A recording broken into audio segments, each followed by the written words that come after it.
Hi everyone, welcome back to another episode of Be the Flame Where Fire and Magic Meet. I am your host Amy, and I hope this week finds each of you healthy, wealthy, and wise.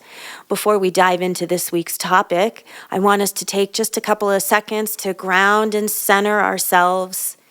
We've got a lot of static that floats around in the world, things that try and throw us off course, things that try to distract us, things that try to divert us from our magic. But you know what?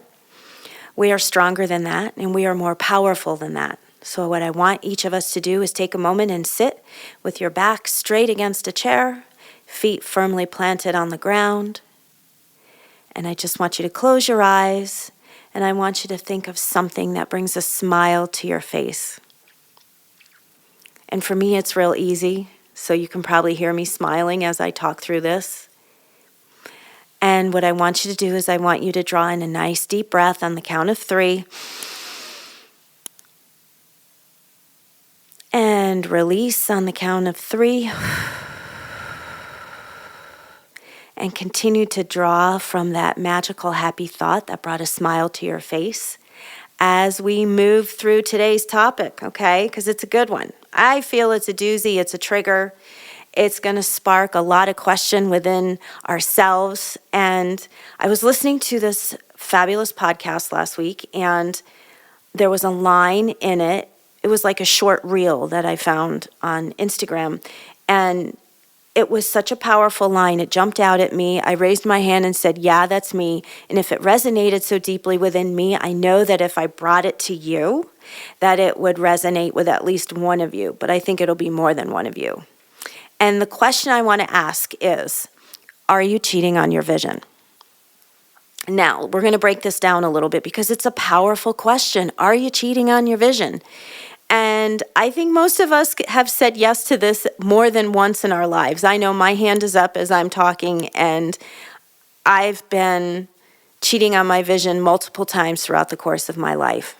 And, you know, we do this. We bypass, we sidestep, we evade, we dodge, we, pull the wool over our eyes.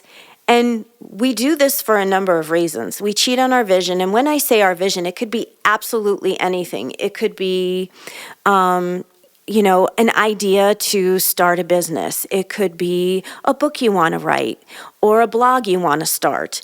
Or it could be a new health or wellness project for your own self-improvement. It could be absolutely anything. It could be manifesting new relationships in your life, right? And we cheat on our vision because, number one, we don't think we're smart enough, right? I know I've been a victim of that. Oh, I don't have the brains for that. Well, if you think about it even more, most people that start a project, let's say a business, for example, they don't necessarily start off as experts, right? They start off as novices. And we all start off as a novice in these different things we wish to manifest or create. Okay? So how do we gain a better, deeper skill set? Well, we have to get educated, and we do our research, or we take a class, or we ask someone who's in the same field that we want to branch into, or we bring on a consultant or an expert. There are a myriad of ways that we can gain confidence and skill set. So we go from novice to expert. And trial by fire is also part of that.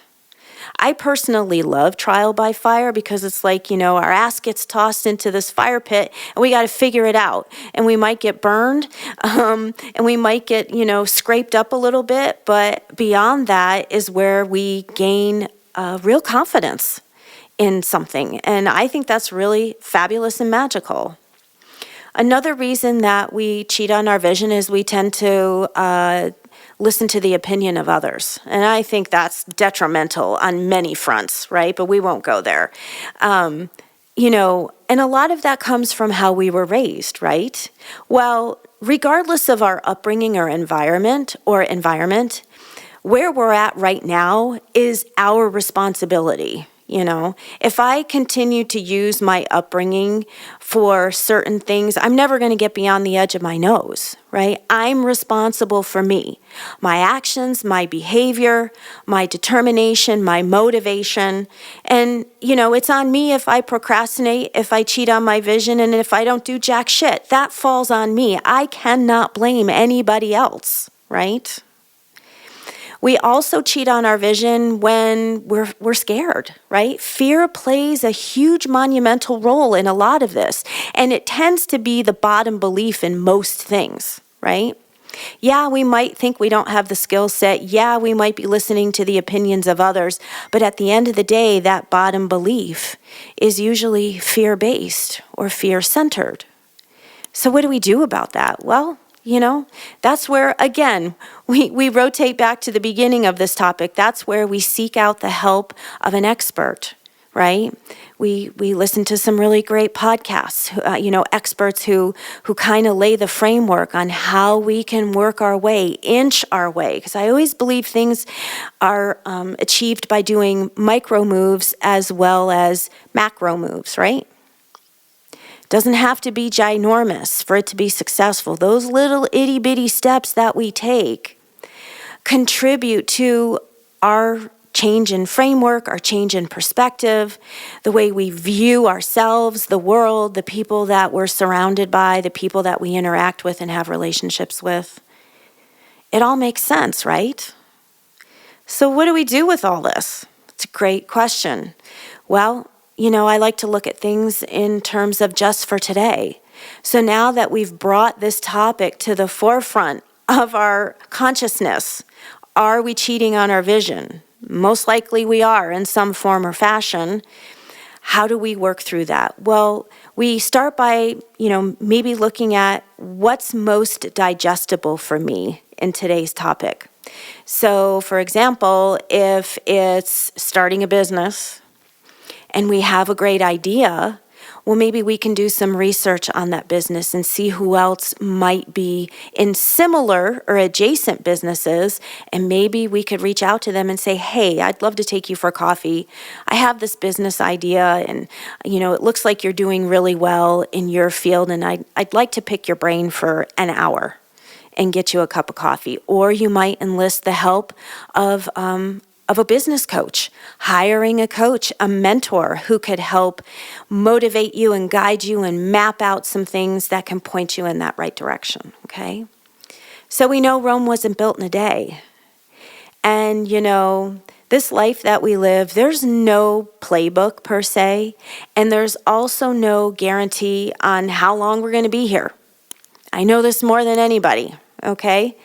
So I always wake up every morning and I'm so grateful that I have another day. But I'm also mindful that that day that I'm getting is not only magical, but it's also very fast moving. And the longer I procrastinate, the time is still going to go by just as fast. Actually, it feels like it moves by even faster. And so I've got to get serious. And so just for today, I ask you, if you're cheating on your vision, do you want to get serious? And if the answer is yes, what small action step or micro move can you carve out, can you implement that moves you closer in the direction of your dream, of your vision, right?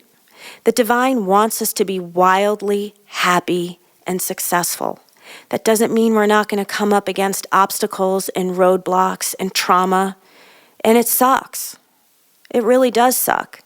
And it feels like in those times that everything stands still, right? And we're just in cement. But storms are only temporary. They really are temporary. They're not designed to be permanent. But we have to take ownership and responsibility and accountability for our own behaviors and our own actions. It is no one else's job but our own. We can bring on the help, we can bring in the expertise, we can do the research, and we can ask all the questions. But on the other side of that, it requires us to act, okay? So that was the topic for today, right? How do you all feel? Did it hit you like a 2x4? That's okay if it did. That's how it felt for me. But I don't think, I truly believe that we hear things at the right divine time because it's the message that's needed to spark change. I really do. I believe we meet people at the right time for certain reasons, and we hear podcasts and songs, and we read books, and we have conversations with people, and that's all synchronistic. That's how I look at it anyways, right? So just for today, I'd love for you to just take a couple moments, think through, are you cheating on your vision? And where can I hold myself accountable to move closer in the direction of success, whatever that may be? It doesn't have to be in business. It could be on the personal front. It could be on the spiritual front. It could be absolutely anything. All right? So, as we close out this collective sacred space, I would like to say that I'm very happy to be back recording, and this is the continuation of Be the Flame, and we're in our 4th season. However, we had a little bit of a hiccup in our first episode that aired last week. It kind of got cut off at the end. We didn't realize it until after we went to editing, so all the contact information kind of got chopped off. So number one, I apologize for that. Number two, I'd like to wrap up this episode by sharing how you can get in touch with me. And there's a couple different ways. You can follow me on social media. I'm on Instagram only. And my page is Pediatric Reiki LV. My main website is amybarilla.com. And you can also find me on YouTube at Pediatric Reiki LV. My main practice is here in Las Vegas. I'm in my 17th year taking care of families, children, and moms, offering pediatric Reiki for children who are living and experiencing anxiety